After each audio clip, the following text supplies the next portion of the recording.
la poubelle et nous. Voici la réflexion que Ouafrica TV nous réserve ce matin.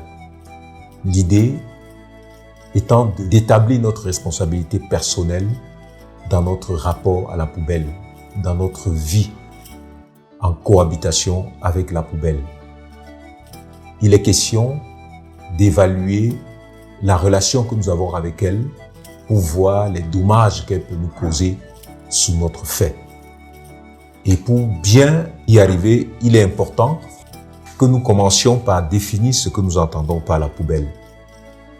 Il s'agit, comme nous pouvons le trouver dans chacun des dictionnaires que nous consulterons, d'un récipient muni d'un couvercle ou d'une anse ou de poignée en tôle ou le plus souvent en matière plastique destinée aux ordures ménagères d'un bâtiment, d'un immeuble ou d'une maison.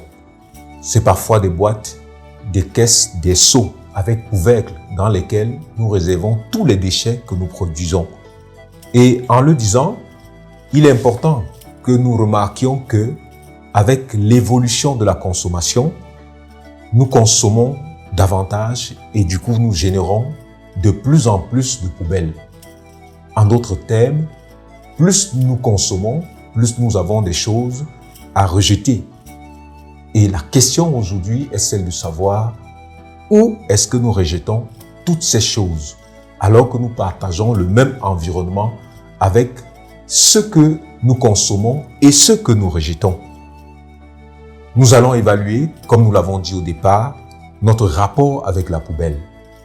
Que faisons-nous de notre poubelle?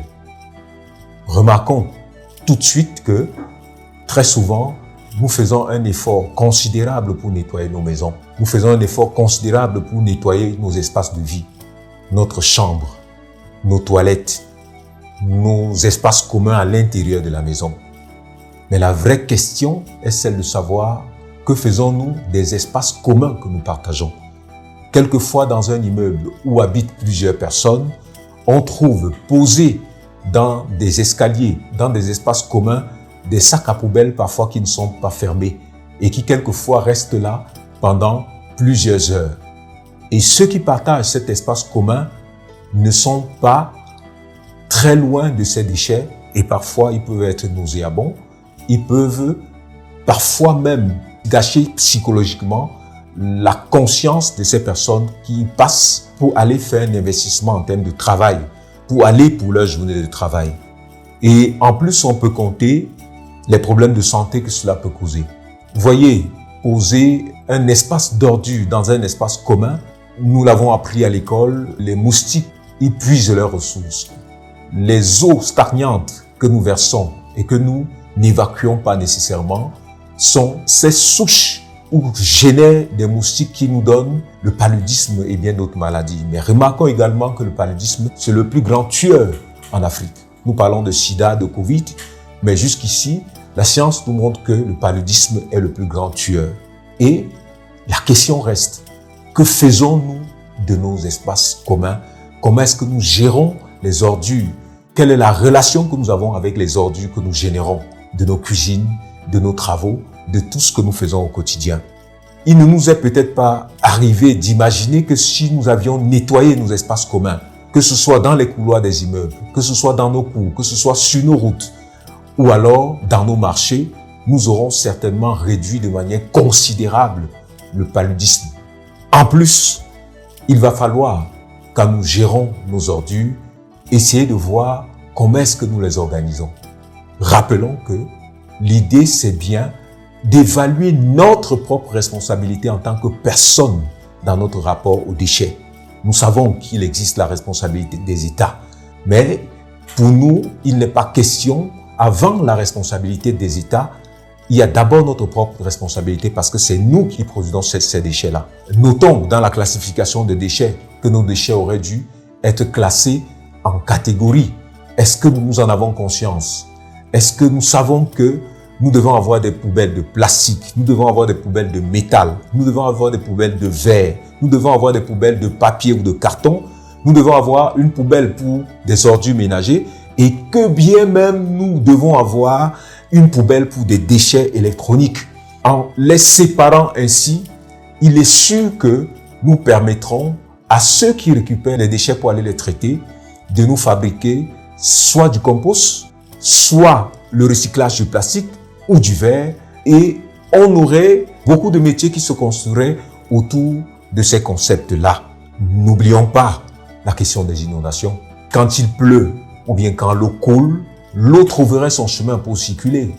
Mais parfois, cette eau ne peut pas circuler aisément parce que nous avons mis les déchets n'importe où et partout.